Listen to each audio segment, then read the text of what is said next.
l'abus subtil des manipulations que nous ne remarquons même pas. Dans cette vidéo, nous parlerons de ces manipulations qui sont souvent invisibles, imperceptibles, mais qui influencent la vie. Et souvent, le manipulateur subtil peut être à proximité. Grâce à l'influence de ce manipulateur, vous prendrez des décisions que vous ne voudriez pas, par exemple, ou vous agirez par culpabilité sans comprendre d'où vient ce sentiment de culpabilité. Quand vos sensations changent, c'est-à-dire quand vous n'avez apparemment fait de mal à personne, mais que vous ressentez de la culpabilité, lorsque vous souhaitez prendre une décision, mais que finalement vous en prenez une autre parce que l'on veut votre bien, il est fort probable que des manipulateurs subtils agissent quelque part dans votre entourage. Les manipulateurs subtils sont souvent des personnes proches qui nous veulent du bien, qui souhaitent tout ce qu'il y a de meilleur, et cela peut souvent être accompagné de phrases telles que « mais je t'aime et je veux le meilleur pour toi ». Et à travers de telles phrases, on peut certainement déterminer que quelqu'un essaie vraiment de vous suggérer comment vivre mieux. Et souvent, les manipulateurs subtils adoptent une position inférieure, c'est-à-dire que vous êtes une personne merveilleuse, exceptionnelle, réussie et intéressante. Et le manipulateur subtil dit « Je t'aime, je te soutiendrai toujours ». Ainsi, la confiance s'établit, vous flattez votre ego et c'est pourquoi votre vigilance diminue. C'est ainsi que le manipulateur commence à agir. Maintenant, parlons des manipulations qui peuvent exister. La première manipulation est de jouer sur le sentiment de culpabilité, c'est-à-dire que si c'est un abus flagrant, on va vous accuser ouvertement de quelque chose. Mais quand l'abus est subtil, la culpabilité est ressentie, mais elle n'est pas nommée. Il peut y avoir des phrases comme celle-ci, « Bien sûr, je comprends »,« Ne t'inquiète pas, je m'y suis déjà habitué ». C'est-à-dire que la culpabilité n'est pas vraiment nommée et qu'il semble qu'il n'y ait pas de ressentiment. Mais le ressentiment flotte comme dans l'air. Je m'y suis déjà habitué, tout va bien, je comprends tout.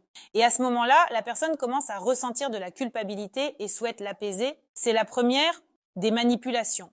Ensuite, la dévaluation ciblée, c'est-à-dire que si un abusif est à proximité et dévalue, disons, de manière brutale, alors il dira que tu es mauvaise, que tu n'es pas bien, que tu ne réussis pas, que tu es une ratée, etc.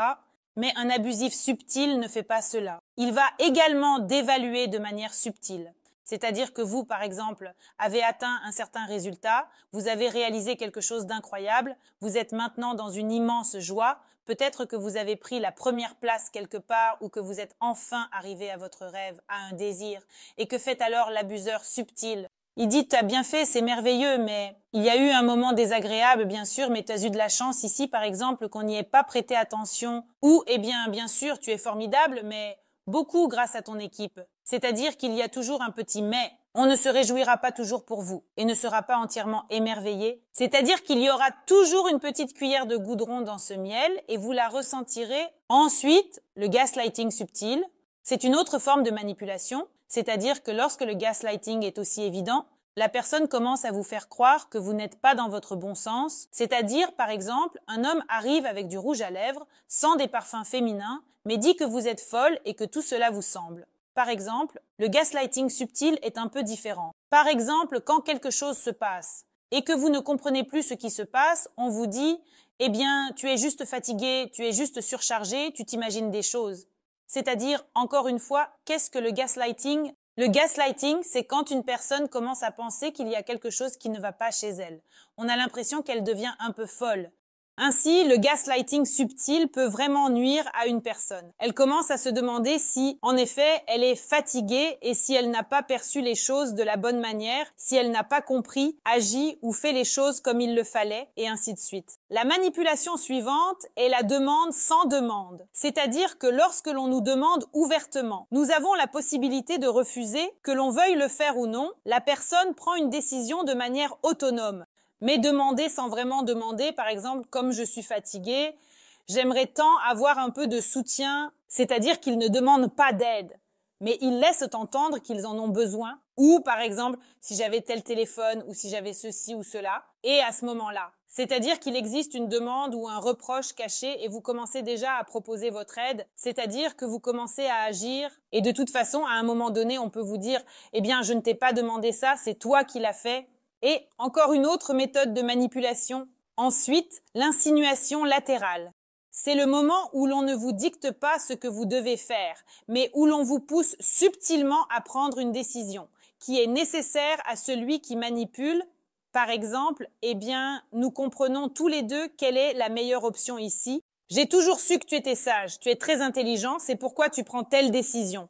C'est-à-dire que la personne est amenée à prendre une décision par ses moyens subtils et la personne manipulée n'a plus d'option pour refuser car elle se croit déjà sage, elle se croit déjà intelligente, elle prend la bonne décision et en réalité, elle prend la décision qui a été influencée de l'extérieur. Et souvent, elle n'en est pas consciente. Ensuite, il y a le boycott caché.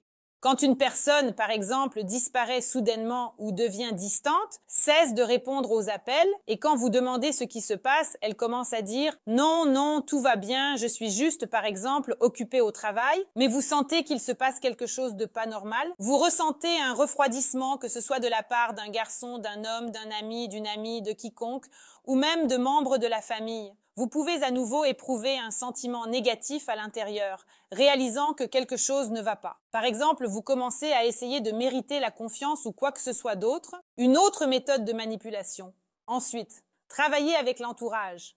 Ici, le manipulateur peut agir de manière très subtile à travers votre environnement. Par exemple, une femme rencontre un homme et il trouve des intérêts communs et des sujets de conversation avec tout son entourage. Autrement dit, il devient déjà le meilleur ami de ses amis. Avec ses amis, il a trouvé un terrain d'entente avec tous ses proches. Il s'est lié d'amitié avec tout le monde, disons-le comme ça. À un certain moment, lorsqu'il a gagné la confiance de votre entourage, il commence à agir sur vous à travers votre entourage. Par exemple, il dit d'abord à votre mère ou à votre père que ce sera mieux pour elle, que ce soit mieux qu'elle aille travailler là-bas, ou au contraire, que ce sera mieux pour elle si elle reste à la maison avec les enfants. Et tout son entourage, par exemple, la pousse déjà à rester à la maison avec les enfants, car ce sera mieux pour elle. Mais tous ses intérêts ne sont pas pris en compte.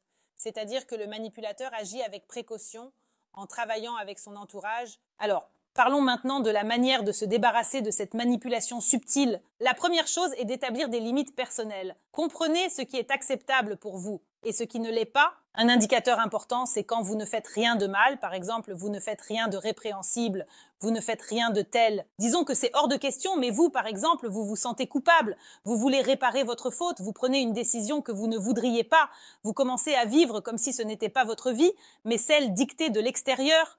Toutes ces sensations sont un indicateur qu'il y a un manipulateur près de vous. Il commence à contrôler votre vie.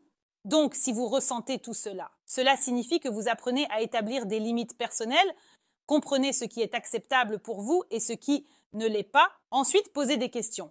La capacité à poser des questions peut rapidement remettre le manipulateur à sa place.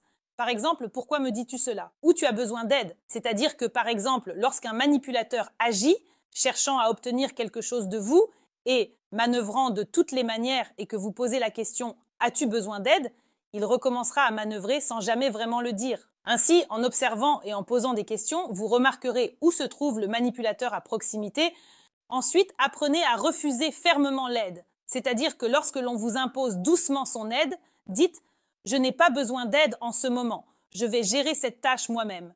Je veux le faire seul. » Et de la même manière, apprenez à refuser l'aide si vous n'en avez pas envie en ce moment, si vous n'avez pas de ressources, si vous n'avez pas le désir de faire quelque chose, mais que vous commencez par exemple à agir par culpabilité, alors vous avez le droit de refuser d'aider. Parce qu'il faut aider à partir d'un autre état, d'un état de plénitude, d'un état de désir d'aider. Mais quand vous commencez à agir, à faire quelque chose depuis un état négatif, lorsque vous êtes en fait contraint, doucement contraint, alors tout cela relève de la manipulation, remarquez-les et apprenez à reconnaître et à comprendre dans quel état vous agissez. Ensuite, gardez votre ego sous contrôle. Souvent, le manipulateur s'immisce facilement dans votre confiance, c'est-à-dire qu'il commence par faire des compliments, des mots agréables ou à faire quelque chose de bien pour vous.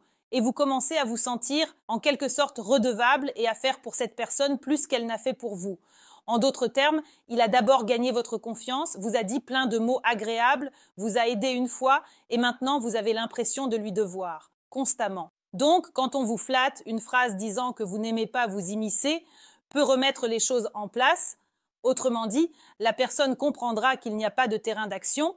Pour elle ici, c'est tout pour cette vidéo. Vous étiez avec moi, Alice Wardonska. J'espère vos likes et abonnements. Écrivez dans les commentaires ce que vous aimeriez discuter dans mes nouvelles vidéos. N'oubliez pas de cliquer sur la cloche et à bientôt.